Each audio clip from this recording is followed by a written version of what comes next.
Hahaha, apa kabar sahabat artikel view? Kali ini saya akan membacakan lanjutan alur cerita kisah CO muda berpura-pura culun. Tapi, sebelum mendengarkan kisah ceritanya, silahkan cari posisi yang nyaman dan jauhi keramaian. Dan jangan lupa pasang headsetnya. Dan inilah alur cerita kisah CO muda yang berpura-pura culun. Episode 281.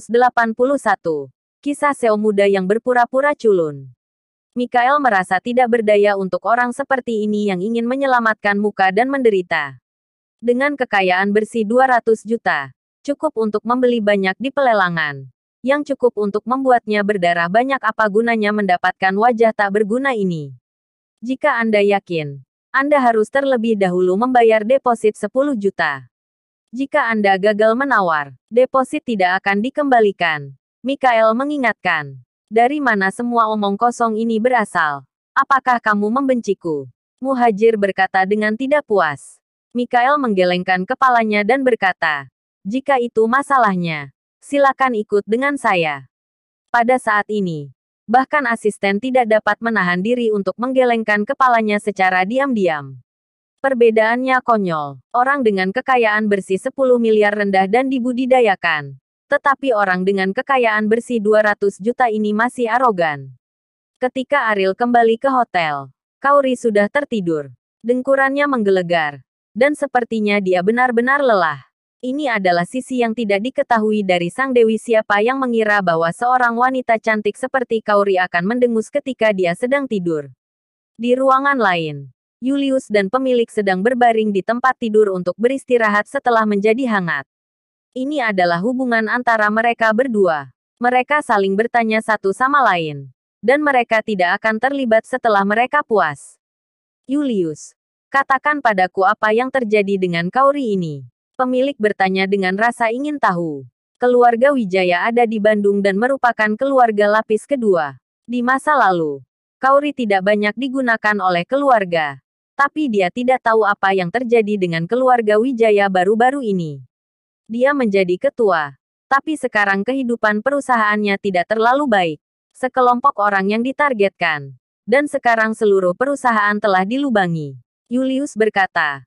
Apa yang dia tahu hanyalah beberapa hal yang dangkal. Seperti untuk situasi internal keluarga Wijaya.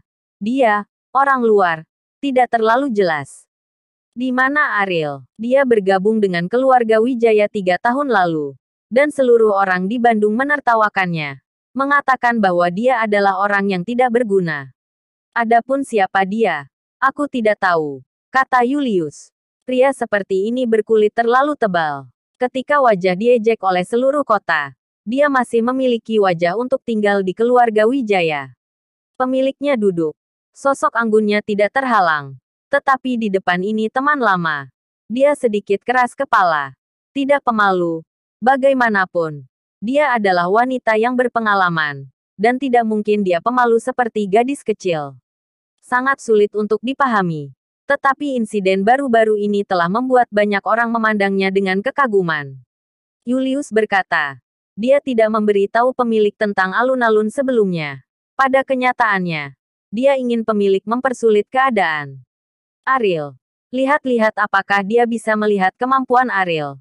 Tetapi sekarang setelah ada pelelangan, dia merasa perlu untuk mengingatkan pemilik untuk mencegahnya. Setidaknya ada kesempatan untuk bertahan hidup.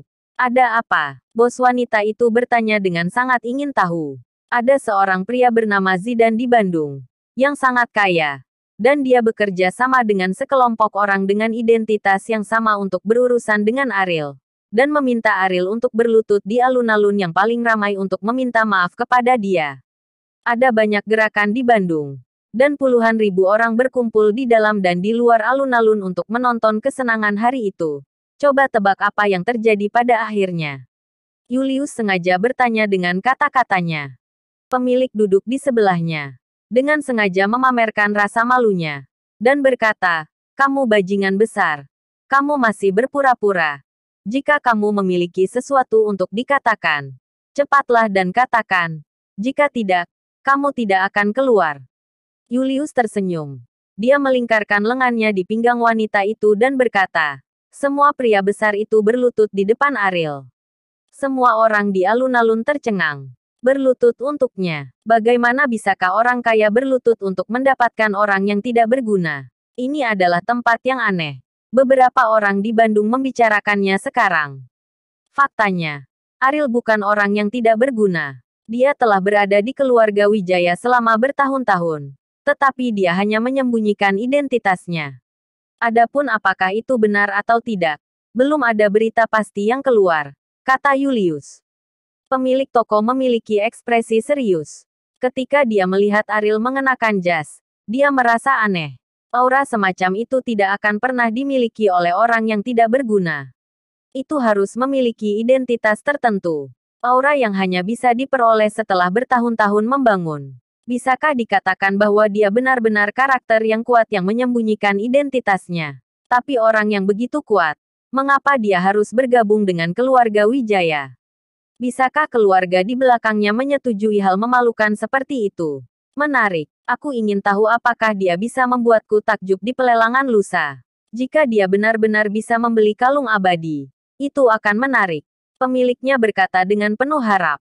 Aset keluarga Wijaya, dana yang bisa digunakan pasti tidak lebih dari 500 juta.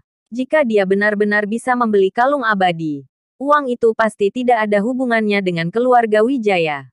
Julius juga penasaran. Apakah Ariel bisa melakukan hal ini? Jika saya memiliki hubungan cinta yang basah dengan orang seperti itu, apakah saya masih harus bekerja keras untuk membuka toko pengantin? Pemiliknya tertawa. Julius tidak menganggapnya sebagai wanitanya sendiri. Dan Julius tidak pernah peduli dengan kehidupan pribadinya. Tetapi dalam hal ini, Julius harus mengingatkannya. Dengan mengatakan, saya menyarankan Anda untuk melepaskan ide ini. Agar tidak terjadi masalah, hindari itu. Apakah saya tidak cukup menarik? Pemilik toko berdiri dan dengan sengaja memasang postur menggoda. Jika dia benar-benar pria besar, dan dia bersedia tinggal di keluarga Wijaya untuk dipermalukan. Selain karena Kaori, apakah ada hal lain dalam keluarga Wijaya yang layak untuk dicoba? Julius berkata sambil tersenyum. Apakah ini masih semacam cinta? Mendengar ini, pemilik tiba-tiba putus asa. Meskipun ia sangat percaya diri dengan penampilan dan sosoknya. Tapi dibandingkan dengan Kaori, itu masih jauh.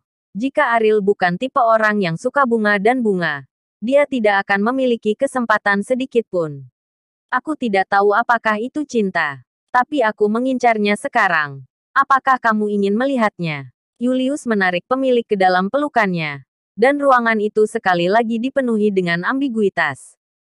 Kaori tidur sampai hampir jam 10 malam sebelum bangun. Dia membuka matanya dengan linglung dan berkata dia lapar. Ariel buru-buru memanggil layanan kamar.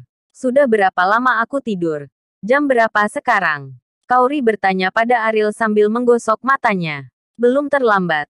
Ini belum fajar, kata Ariel sambil tersenyum. Mendengar Ariel menggoda dirinya sendiri, Kaori berkata dengan nada meminta maaf. Maaf, aku akan pergi denganmu. Masih ada banyak waktu untuk berbelanja setelah upacara pernikahan. Jadi jangan khawatir, kata Ariel. Kaori sangat khawatir dengan situasi perusahaan. Jadi rencananya adalah kembali ke Bandung setelah syuting. Tetapi setelah mendengar apa yang dikatakan Ariel, sepertinya dia harus tinggal di Pulau Bali untuk bermain, yang membuatnya sangat gelisah. Bisakah saya menelepon kembali ke Bandung? Kaori berkata, bukankah kita setuju sebelumnya bahwa kita harus meninggalkan Bandung untuk saat ini? Ariel berkata, dia dapat memuaskan Kaori dengan persyaratan lain. Tetapi masalah ini tidak mungkin. Karena dia mengambil foto pernikahan di Pulau Bali sebagai suplemen bulan madu. Karena ini adalah masa bulan madu. Bagaimana bisa diganggu oleh hal lain? Oke, Kaori tidak lagi bersikeras. Dan berkata dengan kepala terkulai. Jangan khawatir. Masalah di Bandung berjalan sangat lancar. Ketika kamu kembali, kamu akan dapat melihat perusahaan baru. Dan itu pasti berkembang dengan sangat baik. Setelah pelayan membawakan makanan, Kaori dan Ariel makan malam bersama dan kemudian beristirahat. Pada hari kedua, pemotretan pernikahan dilakukan sesuai dengan rencana semula.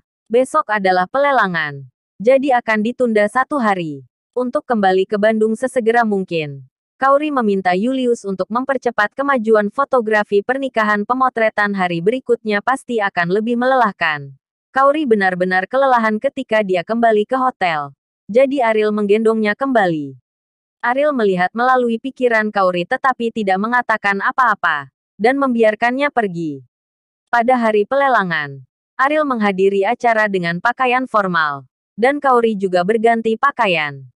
Di pintu masuk tempat syuting, Muhajir dan Cynthia sengaja datang lebih awal, tetapi mereka tidak memasuki tempat tersebut. Mereka membayar deposit 1 juta untuk mendapatkan tempat duduk di area keempat. Jika mereka tidak bisa masuk ke tempat dengan Ariel, maka ini adalah kerugian besar. Jadi dia harus memamerkannya di depan Ariel. Bersambung.